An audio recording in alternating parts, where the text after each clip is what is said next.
Arsenal slap Leeds 5-0. Smashing result. Um, Marred by obviously injuries to Bukayo Saka and Martin Odegaard. I'm not sure if there's been any update on their injuries. I haven't really read anything, but I'll have to check later and see.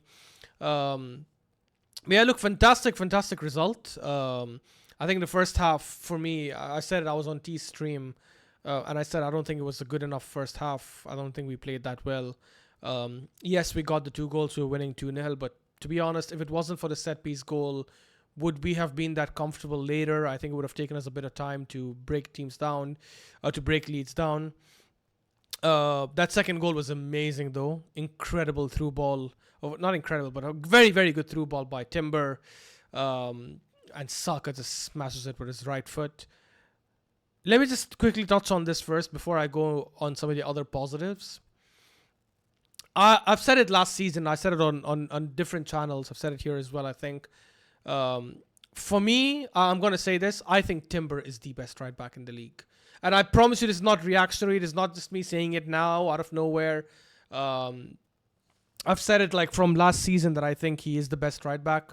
I think he's got everything you need from a right back. He's got decent pace, physicality, is very good in the air. As we saw from his first goal, obviously, that very good header, beautiful header to open up the scoring for us. Incredible tackler, superb 101, extremely difficult to get past. And going forward as well, he's got dribbling skills. He can pass, as we saw in the second goal, and can put in a good cross. So, I don't know. For me, he's the most complete fullback. I just hope he can stay fit and obviously play a lot of games, because that first season we all know how it went. He missed the whole season, and last season also he got a couple of injuries, but luckily he was available to play majority of the game. And the best part about him is he can play both right back and full back. Don't forget that he can play both right back and full back. That for me just puts him at a very different level, elevated level. Yes, probably best fullback in the league. I'd say not even best right back. I think best fullback in the league. So it's amazing that we have 3 very good defenders, and credit to Calafiori as well. Like, he's making it very difficult for Skelly to get that position back.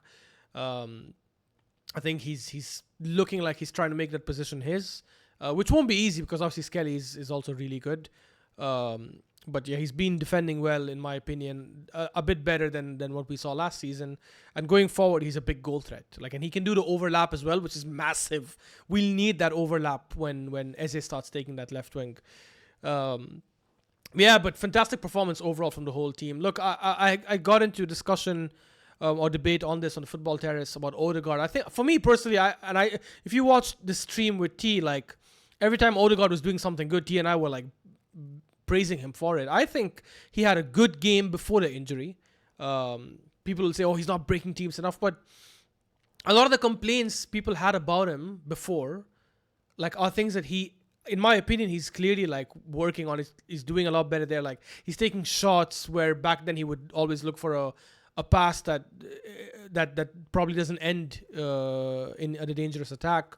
I thought he was trying to take certain risks here and there. He played that back heel, and then it created a chance for us. A couple of times I remember him like distributing the ball well. And one of the arguments, I think someone in the comments of T's stream said, oh, when Waneri came on, we attacked a lot more. He was progressing the ball forward a lot more. I was like, really? I don't remember that, to be honest. I actually think Odegaard was doing that a bit better. The one time I remember Waneri attacking forward and we had a very good counterattack, he made a bad decision, which, again, I'm not criticizing him, obviously. It's fine. He came off the bench. It's not that big of an issue, to be honest. And he ended up having a good game, in my opinion. And then I checked the stats to back up what I saw, and it was exactly that. Odegaard gave 5 passes into the final third, whereas Waneri only did 1, despite the fact that he played majority of the game. But it is what it is. Look, I hope the injury is not serious, because I think we'll need both him and Saka back for Liverpool. Saka probably will be out for a long time, because just from his facial reaction, it looked like it was a bad hamstring injury. So It sucks that we're starting this way. Um, I guess Madueke now is going to have his opportunity. He's going to have his opportunity to try and show what he can do on that right wing. Not that excited by it, I'm not going to lie, guys, but it is what it is. We'll have to, unfortunately, give him a chance and see if he can at least perform to a decent level. A lot of people are obviously going to talk about Max Dauman. What a brilliant player. Obviously won that penalty. He just seems like a massive threat when it comes to penalties. Knows how to win a tackle, especially when he's in the box. Times his dribbles really well. I wouldn't start him, to be honest, against Liverpool or in the Premier League yet. I think we're going to need to give him some time. He's 15 years old. Let's not forget that. For me personally, I'd play, if Odegaard was fit, I'd play Waneri there. If Odegaard isn't fit, I'd play Trossard on the left, I'd play Eze as the 10, and I'd play Waneri on the right. But yeah, sorry, if Odegaard isn't fit, I'd play Eze, Waneri, and Trossard. If Odegaard is fit, I'd play Odegaard, Eze, and Waneri. Yeah, so Trossard holds bench. But yeah, look, I don't want to discuss the future games that much. There's so many positives to bring up about this game. Dauman coming off the bench, fantastic. Trossard coming off the bench, also fantastic. I thought Waneri as well came on, played as a 10, which is his primary role, primary position. He did really well as well, dictated the tempo, and was moving the ball quite well. I think he completed 100% of his passes as well, which is pretty good to see from a midfielder. Declan Rice, fantastic performance, like night and day difference between this game and the United game. Like everything he was doing was just looking really good.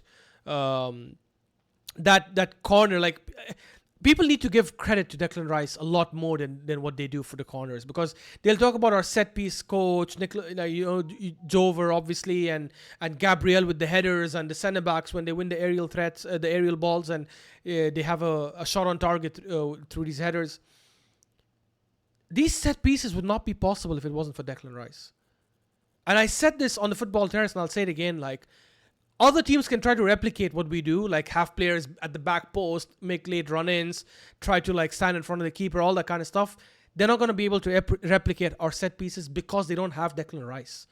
The best set piece taker, the best crosser of the ball, in my opinion, in the entire Premier League, right? And probably one of the best in the world as well. Just the consistency of maybe there's a lot of players who probably like can give you like a 10 out of 10 cross, like in 3 out of 10 attempts maybe, right? Or 4 out of 10 attempts. The guy does it in like 7 or 8 or 9 out of 10 attempts. Like it's mental, the consistency he has and the accuracy he has with his crosses. So it's such a great asset to have someone like him with set pieces. Saka as well has also been doing well in set pieces, obviously, over the last couple of years, but for me, it's night and day difference between, not night and day difference, but it's a big difference between him and Declan Rice. Like, there's a reason why we, I think, score more corners from the left versus the right in the last 2 years because of Declan Rice. And it's crazy because he himself is an aerial threat. So I feel like we're losing someone important when he's taking the set piece. Versus having him in the box, because he can jump, he can win the headers, and he's got a good header on him. But look, in the end, he's a lot more threatening when he's actually taking the set piece. I didn't think Madueke had the greatest game. I swear I'm not trying to be biased or be a hater, but for me personally, I don't think he's had the greatest game. But I'm not going to hold him to it now. I'll wait to see what he does. He's going to probably get a good run at right wing now, so I guess we'll see if he'll live up to the hype that some people, that Arteta has of him. What else? Who else do I talk about? The centre backs, I think, didn't have much to do, but when they had to defend in certain moments here and there, they obviously did well. Raya with that save in the first half when the score was 0-0. Obviously, that was a very, very important save. Again, demonstrating that he's one of the best keepers in the league. For me, the second best keeper in the league. And then the main guy up front, Victor Gyokeres. When he had that miss in the first half when Zubimendi won the ball. Oh, Zubimendi. We need to touch on Zubimendi, by the way. Actually, you know what? Let me talk about Zubimendi first quickly.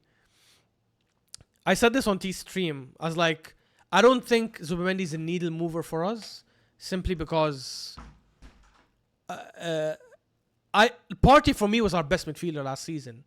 And if he's coming to replace Partey, which wasn't the case in the beginning, he was coming to replace Jorginho, and then Partey rejected a contract extension. But now that he's a replacement for Partey, I said it's not a needle mover because at best he'll be at the same level, right?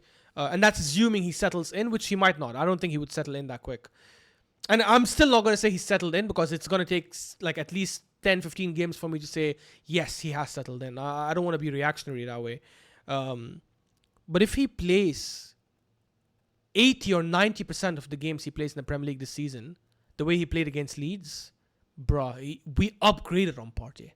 If that's the case. Again, I'm not going to say that'll happen because it's still early and, it's Leeds. Partey has had some incredible performances over the last couple of years. For me, what I care about and what I want to see is the consistency. And he has to do it against the big teams and the small teams. So next week, guess what? Big game, Liverpool, he needs to show up. Right? He needs to do... Obviously, he's not going to be able to perform as well as he did against Leeds, but at least perform to a high level where you clearly look as one of the best midfielders on the pitch. But yeah, incredible game from him. On the ball, off the ball, just fantastic. And now the main man, Victor Gyokeres. The striker we've all been begging for. You know when he missed that chance in the first half? T and I were like, this is going to be a meme. Everyone is going to be laughing at him. This is going to affect his confidence even more.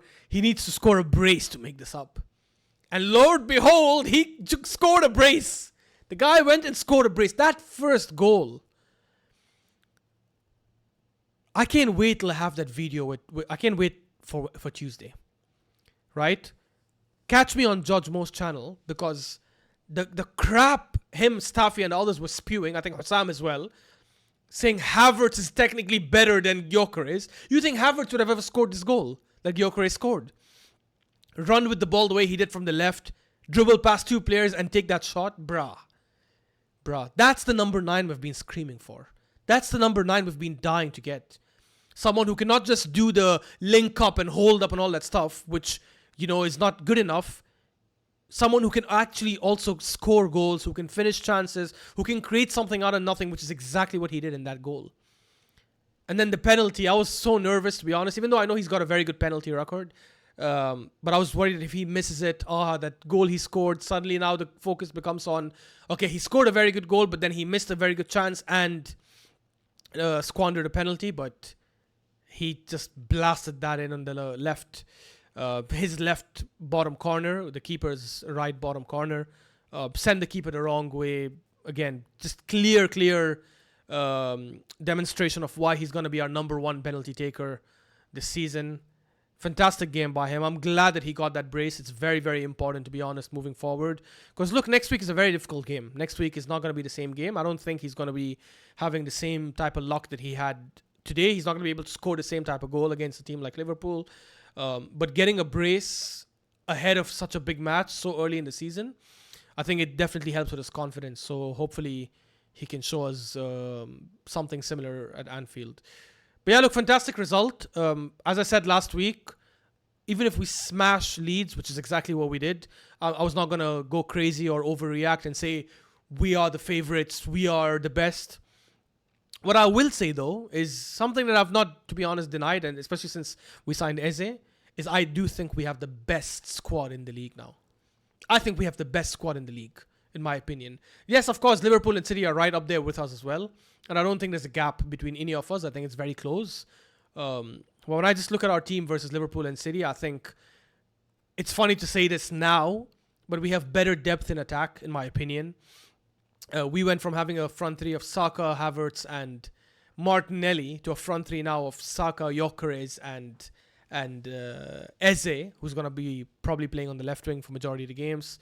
Obviously, now that Saka is down, unfortunately, Madueke starts, so maybe it's back again to not being great. But in terms of squad depth, that's what I'm referring to right now, not the starting 11.